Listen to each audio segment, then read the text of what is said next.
Picture the last time you pulled a regular dollar bill from your pocket and spent it without a second thought. That worn piece of green paper feels so permanent that it is hard to picture an America where it never existed. Yet, for the first 86 years of American independence, the federal government issued zero paper currency whatsoever. The financial reality during the century and a half prior to that freedom was even stranger to contemplate today. So how did a colonial Virginia farmer manage to clear his debts, or a Boston merchant finalize a major deal? How did an emerging society function completely without the most basic instrument of modern commercial life? The real answer involves a wild journey through tobacco leaves, clamshells, and rampant foreign coins. It also features a legendary currency collapse, whose deep scars permanently shaped the American Constitution. This narrative explores money, but it is fundamentally about trust, power, and building an economy from scratch. Let us travel back past 1776 to the early 1600s, when English settlers first arrived. They stepped onto the shores of North America with zero banks, mints, or financial systems in place. Back home in England, daily commerce relied heavily on silver pennies, shillings, and trusted pounds. However, the Crown refused to ship precious metal currency across the ocean to struggling colonial outposts. British policy strictly banned the colonies from striking their own coins to maintain absolute royal control. Left stranded without a medium of exchange, the colonists watched any European coins rapidly flow right back overseas. Left with no other choice, settlers turned to the most ancient economic system known to humanity, which was barter. Trading goods directly worked fine in theory, but it proved to be an absolute nightmare during everyday transactions. A blacksmith needing flour might discover the miller has no use for horseshoes, forcing a complicated, multi-party trade. This clumsy method severely choked economic growth, driving locals to look for common goods that could act as reliable money. Among these informal commodity currencies, tobacco quickly rose to prominence as the undisputed king in Virginia. As early as 1619, the colony officially recognized these dried leaves as legal tender for all official debts and taxes. Settlers could even settle heavy expenses or purchase a bride using the crop, with a standard rate set at £120. And today, while everyone desired the crop and could easily divide it by weight, the system suffered from severe drawbacks. The leaves were bulky to transport, susceptible to rot, and vulnerable to wild price swings dictated by annual harvests. A massive yield could trigger devastating inflation overnight, wiping out a family's entire savings in a single season. To escape hauling heavy bales everywhere, Virginia eventually introduced paper warehouse receipts, representing stored leaves. This clever workaround marked one of America's earliest experiments with paper standing in for physical value. Meanwhile, further north in the colonies, settlers adopted a completely different form of currency from indigenous populations. Popular culture has heavily misunderstood this unique medium for centuries, stripping away its true cultural context. These polished shell beads served as a vital regional currency long before European traders ever stepped ashore. Dutch merchants arriving in the early 1620s quickly observed how central these shell beads were to indigenous communities and spotted a commercial opening. Recognizing that locals prized the material, colonists realized that mass-producing or acquiring it could bridge trade between the two distinct cultures. This realization led the Massachusetts administration to officially recognize the shells as legal tender, spanning a 17-year period from 1643 onward. Colonial authorities established specific exchange values, designating the paler white varieties as less valuable than the scarce dark purple ones. Although this system functioned temporarily, the medium suffered from severe vulnerabilities, similar to those plaguing agricultural commodity notes. Minus distances are immensely farmed. The introduction of advanced European manufacturing tools allowed for rapid production, triggering uncontrolled inflation that flooded the market. The intervention is better for contrasting compared to the disturbing part of debt face. Disapproving of this unconventional monetary experiment, British administrators officially outlawed the arrangement by the year 1660. Despite official bans, the shell currency persisted informally across remote trading posts and frontier boundaries for many subsequent decades. While planters tallied crop yields and merchants strung shells, an entirely conventional foreign monetary medium began circulating through coastal ports.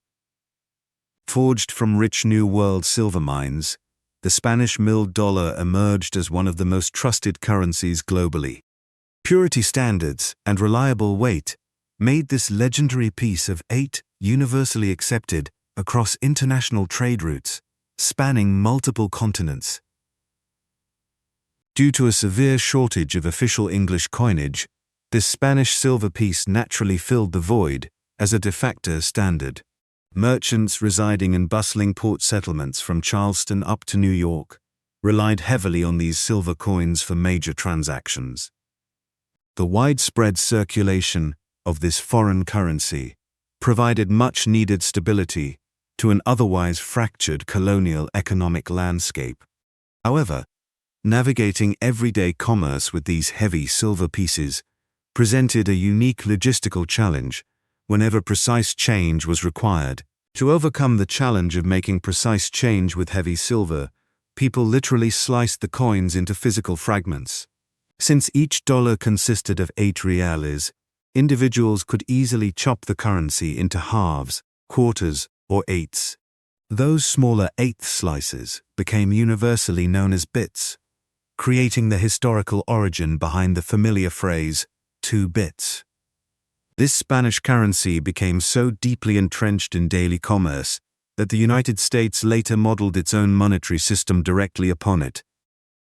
The Foundational Coinage Act of 1792 officially pegged the newly established American dollar to the exact value of the Spanish milled currency.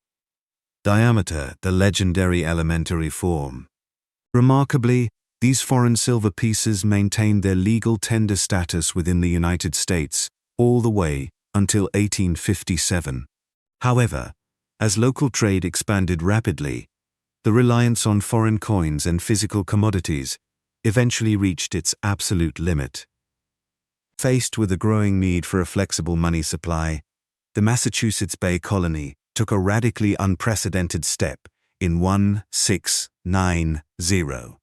Following a disastrous military campaign against French forces in Canada, the local treasury found itself completely empty of gold and silver. With angry, armed soldiers demanding their wages and taxes failing to yield funds fast enough, authorities improvised out of sheer necessity. Massachusetts resorted to issuing paper bills of credit, which functioned essentially as official IOUs backed by future tax revenues. By the year 1692, these innovative paper notes were officially declared legal tender, and surprisingly managed to function quite well at first. Observing this bold experiment, nearly every other British territory across North America soon began printing its own distinct paper currency. Unfortunately, every single territory introduced different denominations and exchange rates, resulting in wildly varying levels of trustworthiness.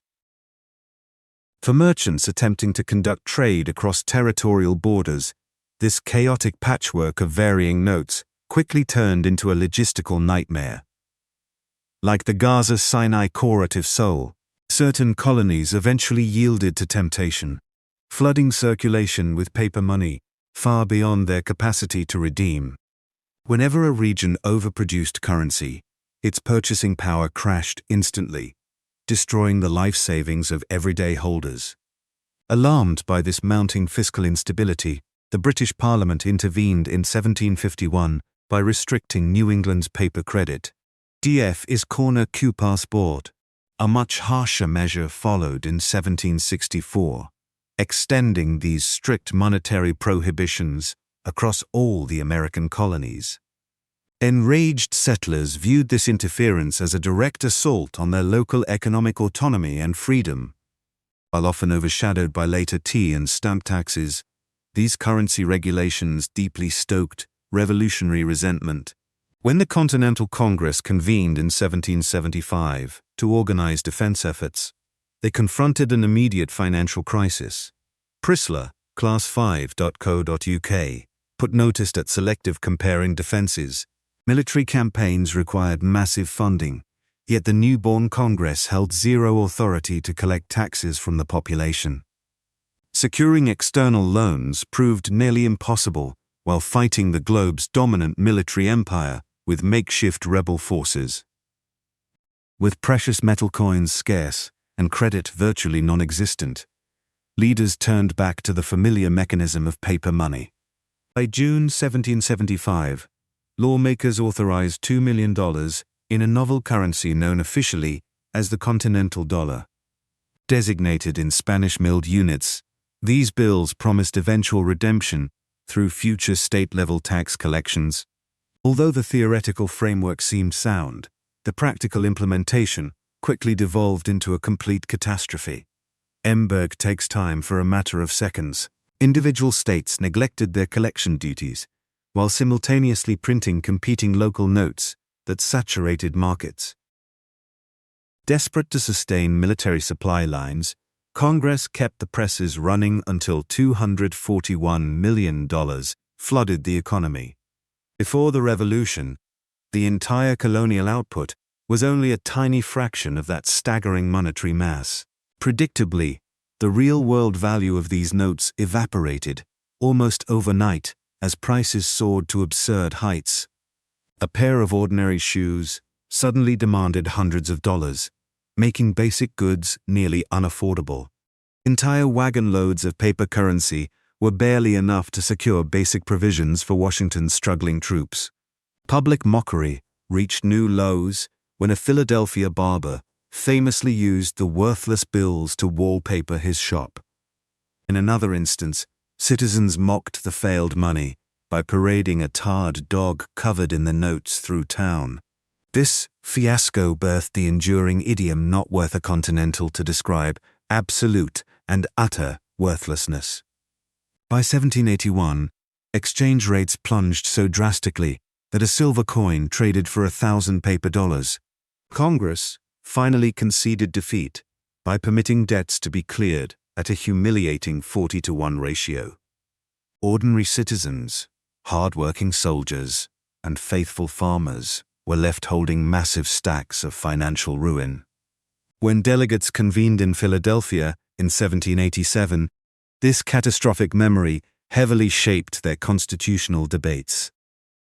Determined to prevent another national humiliation, Article 1 of the Constitution strictly banned states from printing paper money. While federal authorities gained the right to coin currency, the text deliberately omitted any permission for paper bills. The founding generation deliberately chose an economy anchored firmly in the tangible worth of gold and silver. The historic Coinage Act of 1792 soon established the national mint alongside a modern decimal system. Alexander Hamilton heavily influenced this landmark framework, pushing for a robust financial structure that would secure international credibility for the fledgling republic.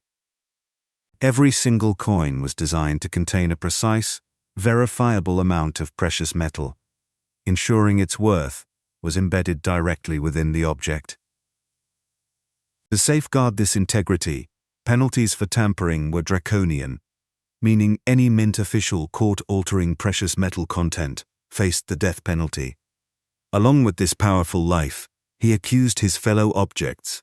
Such severe punishments highlighted just how deeply the nation's architects valued the absolute trustworthiness and stability of their currency. Yet, a rigid hard money framework immediately exposed a major practical flaw. because physical reserves simply could not keep pace with demand. During the late 18th and early 19th centuries, the expanding American landscape urgently required capital for agriculture, trade, and factories. Because precious metal coins were desperately scarce, the Federal Mint struggled for years to churn out enough circulating physical currency.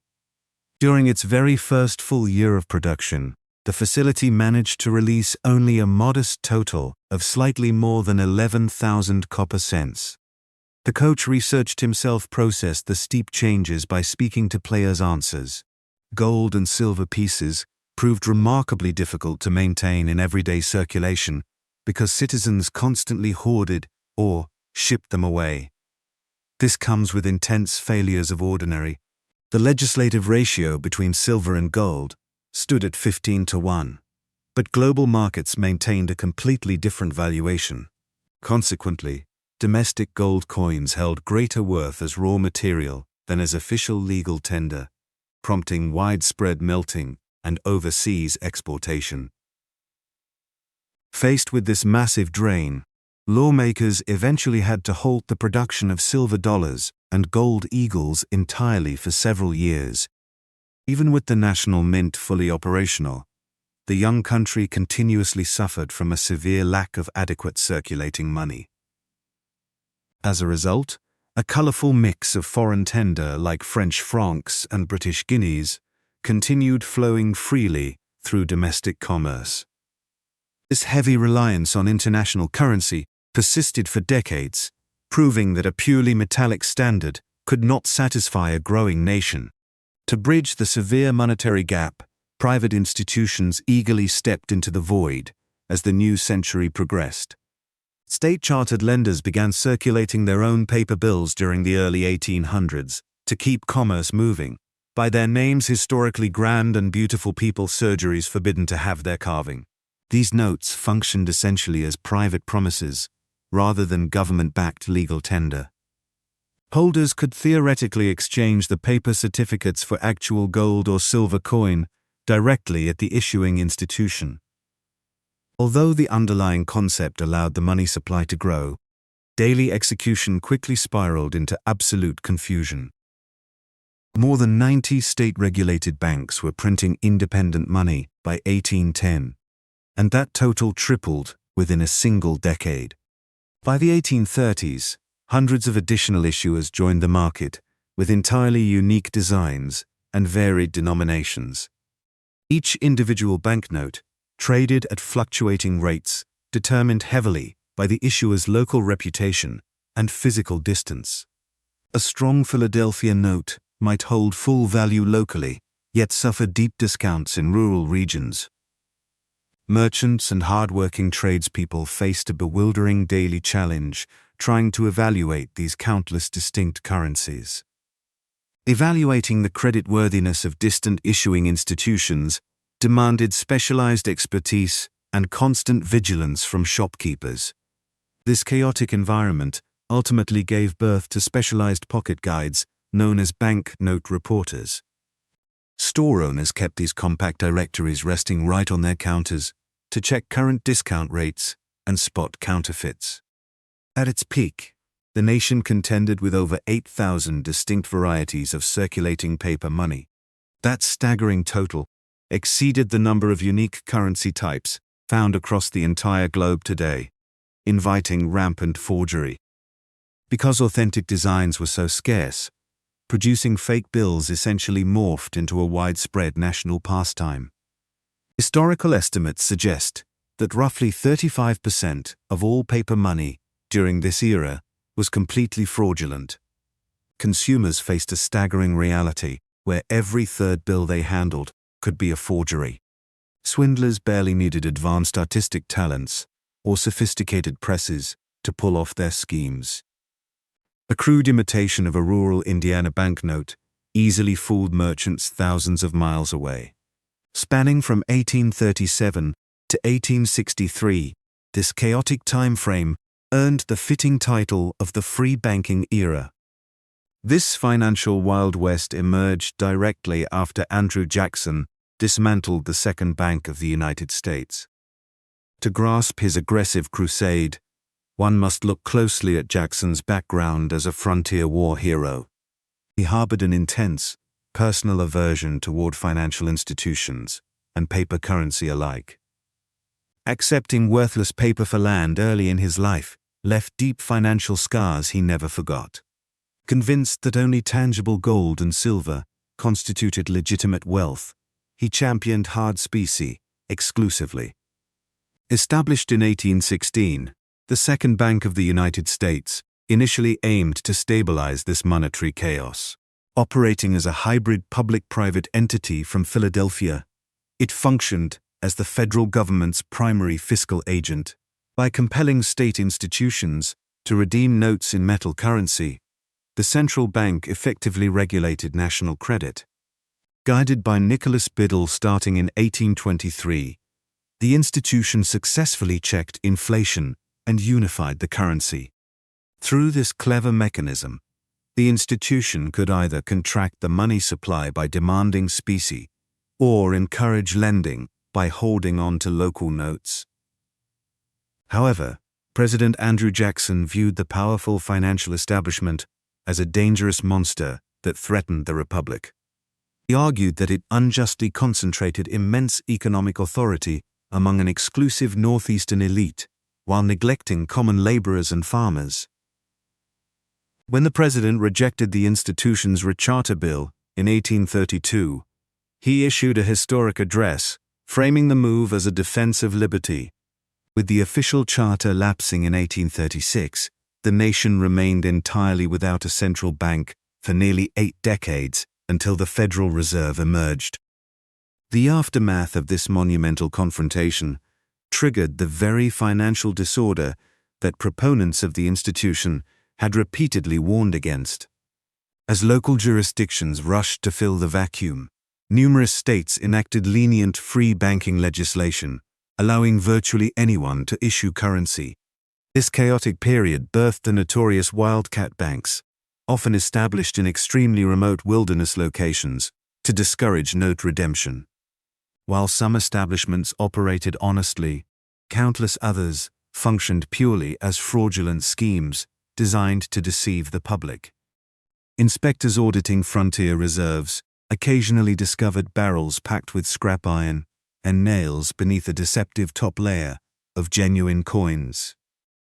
Other accounts describe a single keg of precious metal being hastily transported ahead of official inspectors from one establishment to another.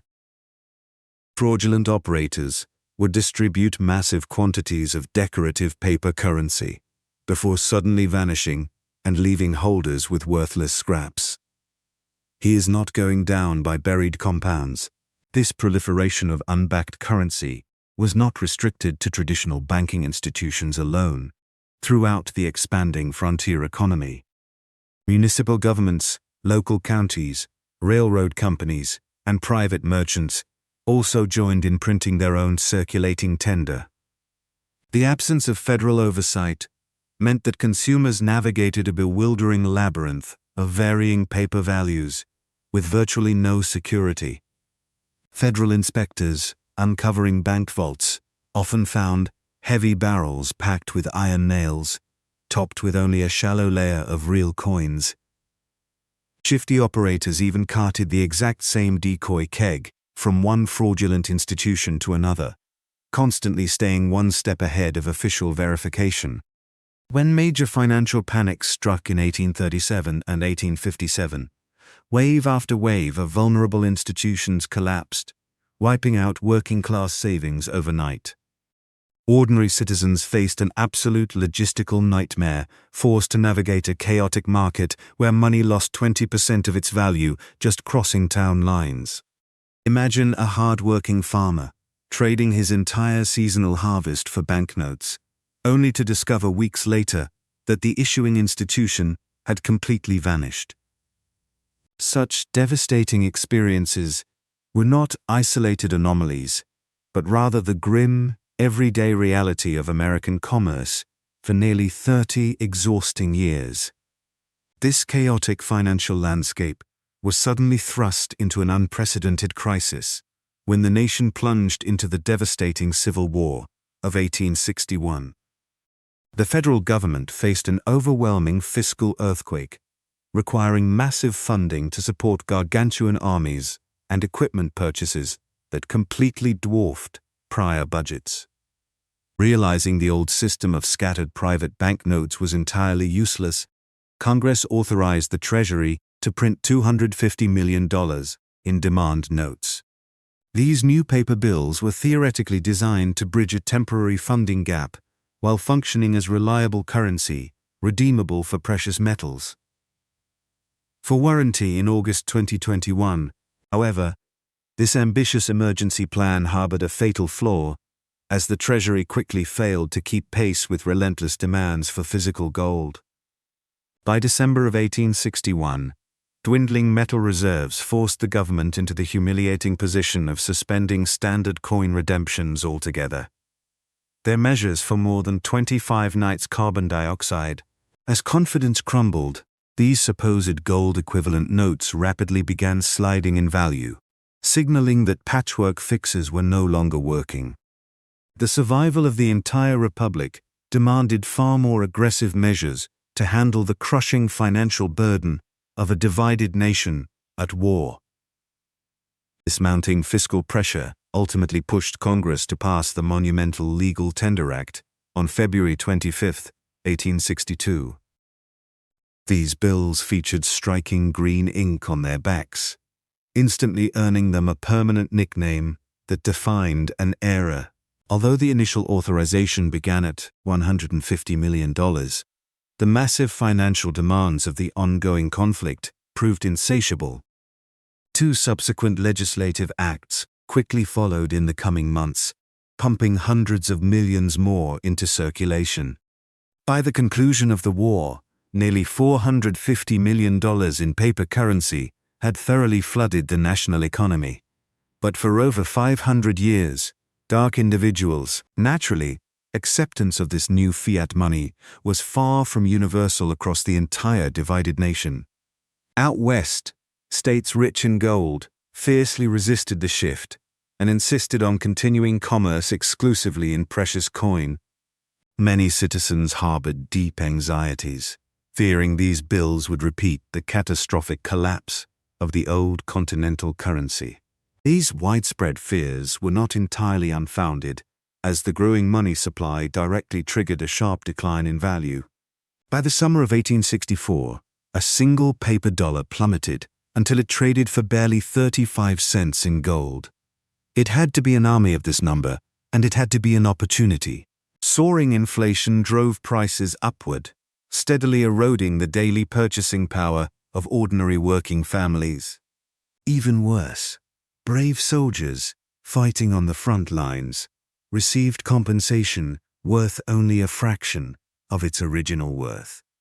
Yet, defying all historical precedent and overcoming severe economic turbulence, the resilient greenbacks ultimately managed to survive. This radical monetary experiment successfully anchored the financial foundation of a government fighting to preserve the Union. Understanding how a nation's currency adapts in times of crisis reveals the enduring power of public trust in economic survival. Thank you for joining this journey through history. Make sure to subscribe and share your thoughts in the comments below. KaraDavid.com. Homebending Podcasts.